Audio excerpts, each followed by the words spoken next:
যদিচ বাংলাদেশে সবাই শহীদ। তো এইভাবে আল্লাহর নবী বলেননি যে সবাই শহীদ, কিন্তু আল্লাহ নবী বলেছেন, শোনো, আল্লাহর পথে জেহাদ করে যারা মারা যায় তারা তো শহীদ। এছাড়াও আরো 7 শ্রেণীর মানুষ আছে। এক, আত্মাউন শহীদুন, 1 নম্বরে কলেরায় মারা যায় যে সে হলো শহীদ।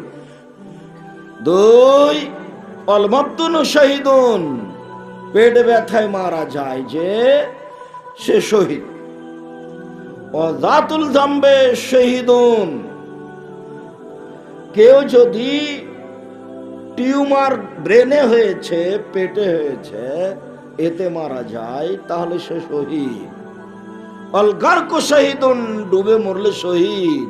অল হাদমু শহীদুন, উপর থেকে পড়ে মারা গেলে শহীদ। অল হারিকু শহীদুন, আগুনে জ্বলে মারা গেলে শহীদ। অল মারাতু আল্লাতী তামুতু বিজুমিন, যে মহিলা বাচ্চা প্রসব হতে মারা যায় সেও শহীদ। আল্লাহর পথে শহীদ ব্যতীত 7 শ্রেণীর শহীদ আছে, এ কথা মুহাম্মদ সাল্লাল্লাহু আলাইহি ওয়াসাল্লাম বলেন। মনে না থাকলেও মোটামুটি শুনে রাখলেন। তবে একটা মনে রাখবেন, যেসব মহিলারা বাচ্চা অপারেশন করলো, অপারেশন করে বাচ্চা বের করলো, এ যদি মারা যায় তাহলে শহীদ, এ কথা নিশ্চিত বলা যায় না। এই কথা বলা যায় না। বাচ্চা প্রসব হতে লেগে 40 দিনের মধ্যে, যতদিন পর্যন্ত নেফাসের বাচ্চা প্রসবের রক্ত চালু আছে, এর মধ্যে যে কোনো দিন মারা গেলে এ মহিলা শহীদ বলে মুহাম্মদ সাল্লাল্লাহু আলাইহি সাল্লাম উল্লেখ করেন। এসব কথা আমাদের ব্যক্তিগত কথা নয়।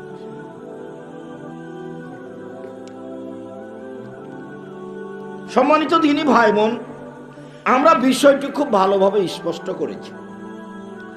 স্পষ্ট করতে গিয়ে বলেছি, রাস্তাঘাটে, অফিস আদালতে, সব জায়গাতে তরল পদার্থ হাতে দিচ্ছে না, আর বলছে খুব সাবধান, জীবাণু আছে, হাতে লাগাও, এরকম করছে। তা আমি এখন গোসল করে, অজু করে, 2 রাকাত সালাত আদায় করে গেছি ব্যাংকে, তো আমাকে ঢুকতে দিচ্ছে না, বলছে যে ইয়ে করেন, আগে এটা হাতে লাগান। বলছে না, লাগবে না। তো যাও, খুব পিড়াপিড়ি করছে, থামো। আমি ভিতরে চলে গেলাম, তো গিয়ে দেখছি যে ওই ব্যাংকের ম্যানেজারের সামনে চেয়ারগুলো নাই, দূরে আছে। এই যে ম্যানেজার সাহেব, কি খবর ভাই, কি মোসাফাত আপনি করতে পারবেন না? সাহস নাই।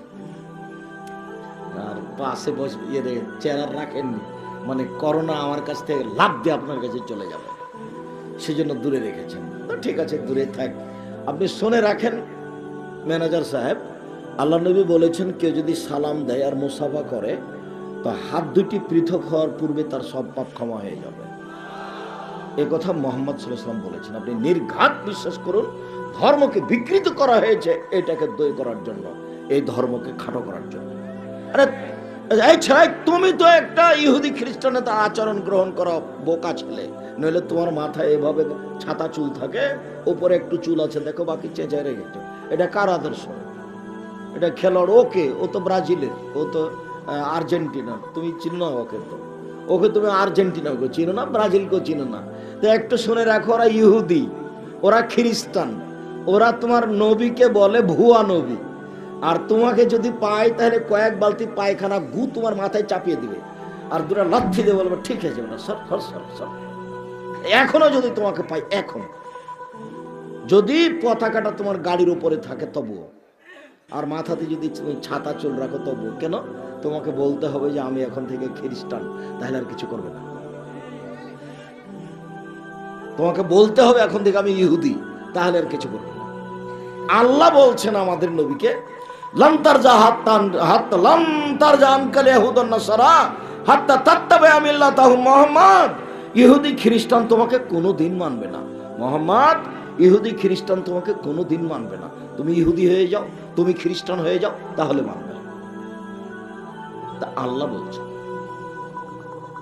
আরেকটা আল্লাহ নবী বলছেন, খালিফুল ইয়াহুদা ওয়ান নাসারা, পৃথিবীর মানুষ তোমরা ইহুদিদের বিরোধিতা করো, খ্রিস্টানের বিরোধিতা করো, ইহুদিদের বিরোধিতা করো, খ্রিস্টানের বিরোধিতা করো।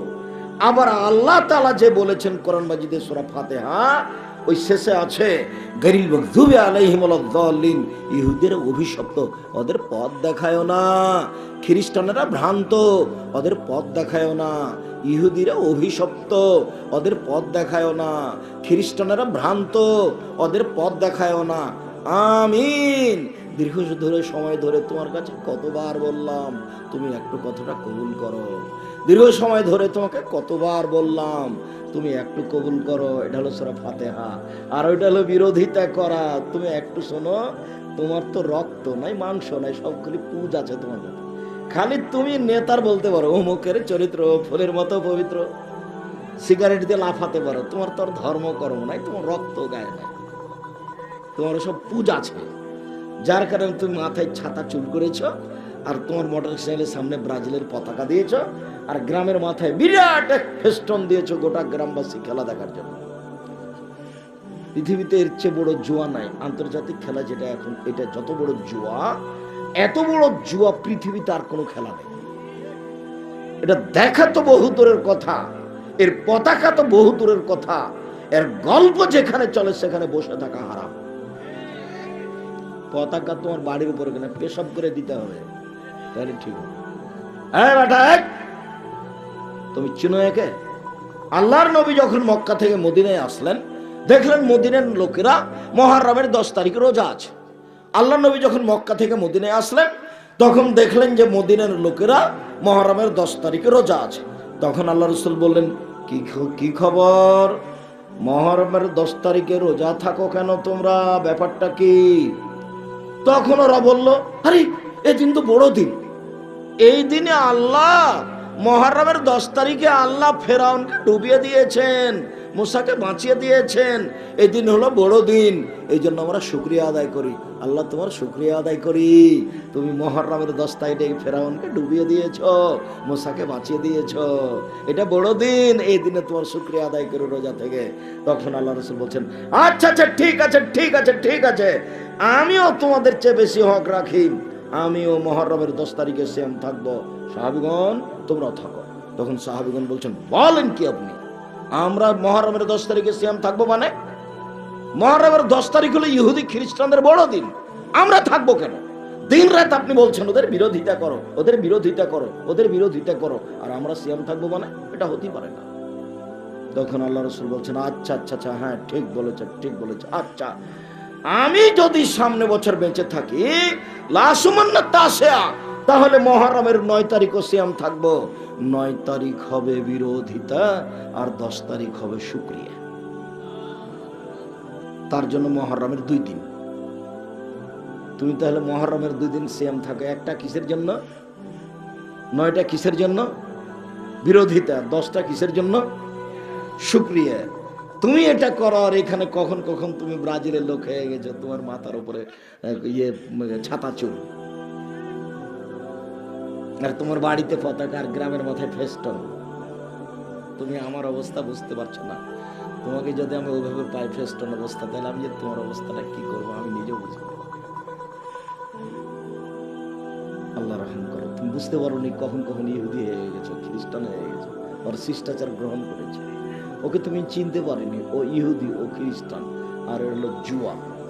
জুয়া, প্রত্যেক যে খেলাতে টাকার হার জিত রয়েছে সেটা হলো জুয়া। প্রত্যেক যে খেলাতে টাকার হার জিত রয়েছে সেটা হলো জুয়া। আর জুয়া হলো মহাপাপ, জুয়া হলো মহাপাপ, জুয়া হলো মহাপাপ। এর চেয়ে বড় জুয়া পৃথিবীতে আর কি আছে? এই খেলাতে কোটি কোটি টাকা খরচ নেই, এই খেলাতে টাকা খরচ হচ্ছে বিলিয়ন বিলিয়ন ডলার। এই খেলাতে আছে হাততালি, এই খেলাতে আছে নগ্ন মেয়েদের জেনার নাচ। এই খেলাতে সারা পৃথিবী জুড়ে যত ফেস্টনের কাপড় কিনা হয়েছে, সব কাপড়ের দাম কত হতে পারে? এই খেলাতে যত পতাকার কাপড় কিনা হয়েছে, কত টাকার কাপড় হতে পারে সারা পৃথিবী জুড়ে? তাতে বাংলাদেশের মাগুরা জেলায় একটা লোক পতাকা তৈরি করেছে জমি বিক্রি করে 7.5 কিলোমিটার লম্বা, আর একটা লোক ফেনীতে পতাকা তৈরি করেছে 4.5 কিলোমিটার লম্বা। তাহলে এরা মানুষ না, এরা পশু প্রাণী, গরু ছাগল কুকুর সিল গেল? আর তুমিও তাতে খুশি হয়েছো। সবসময় দুটো পক্ষ আছে, একজন আত্মহত্যা করছে যদি ওরটা পরাজয় হয় তাহলে, আর একজন বলছে জয়ী হলে গরু জবাই করে দিবে। এটা জুয়া, সবচেয়ে নিকৃষ্ট, ন্যাক্কারজনক, খারাপ, জঘন্য, বর্বর, অসভ্য খেলা। এটা হলো জুয়া। এর গল্প যেখানে চলে সেখানে বসে থাকাও হারাম। তুমি আমাকে অন্য কোনো দেশের কোনো ব্যক্তির কথা বলো না, তোমার বলার আগে আমি আরেকটা কথা আমার মনে রেখো, এটা কথার কথা বলছি, তুমি আরেকটা মনে রেখো। এই ছেলে, তুমি আরেকটা মনে রেখো, তুমি কোনো মুসলিম দেশের কথা আমাকে বলো না। এক মিনিট, মালাকুল মউত একদিকে আর জিবরাইল একদিকে, দুইজনে আন্তর্জাতিক ফুটবল খেলাচ্ছেন কাবা ঘরের মাঠে। কোথায়? কাবা ঘরের মাঠে, ফাঁকা জায়গায়, তওয়াফের জায়গায় দুইজন খেলাচ্ছে, তবুও হারাম। একদিকে কে আছেন?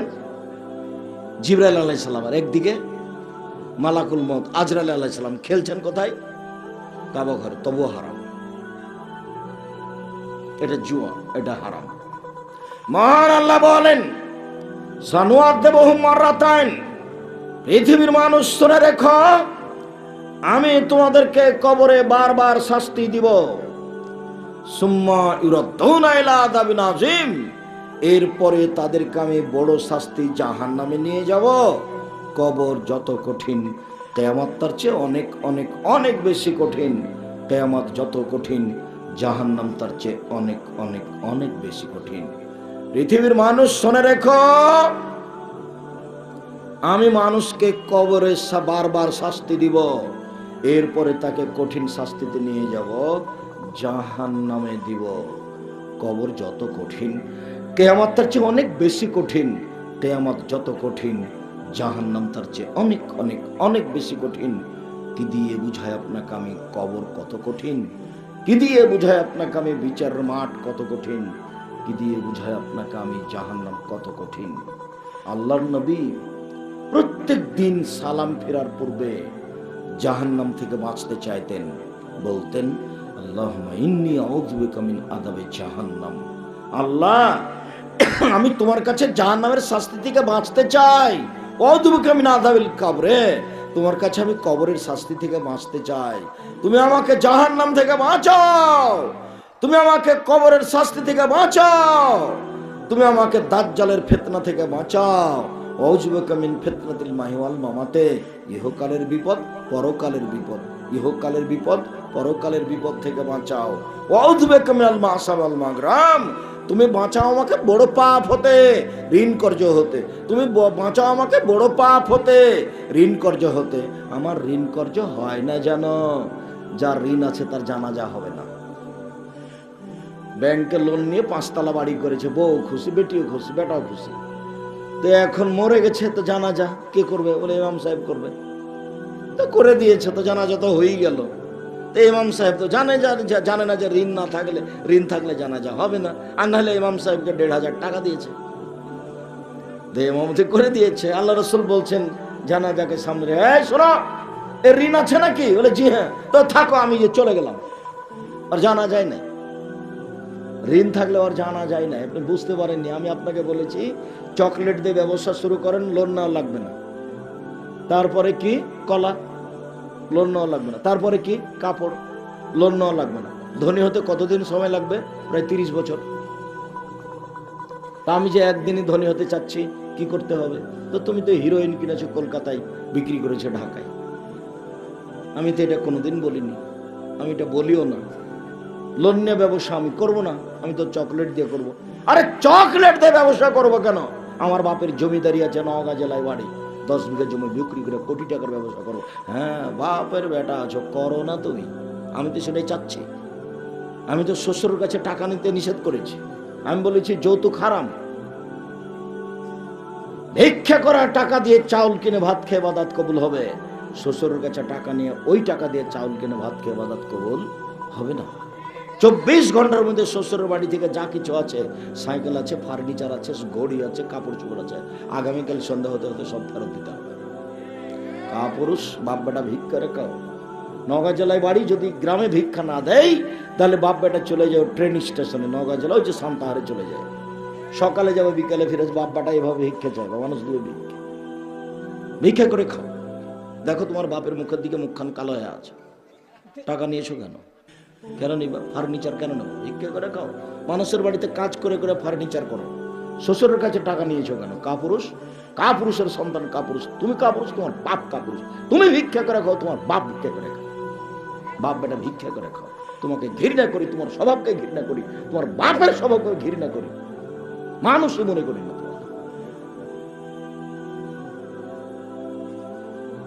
ভিক্ষা করে খাবো কেন? মানুষের বাড়িতে কাজ করে খাবো। আমি ভিক্ষা করে খেতে বলি, আমি বলেছি কাজ করে খেতে হবে, ব্যবসা করে খেতে হবে। রাজশাহী চাঁপাইনবাবগঞ্জের মতন লোককে ওই চাকরি করে খেতে হবে না। চাকরি করলে মাসে 20,000 বেতন পাওয়া যাবে, 25 দিনই শেষ হবে, আর 5 দিন খালি ধার কর্জ করে যাবে।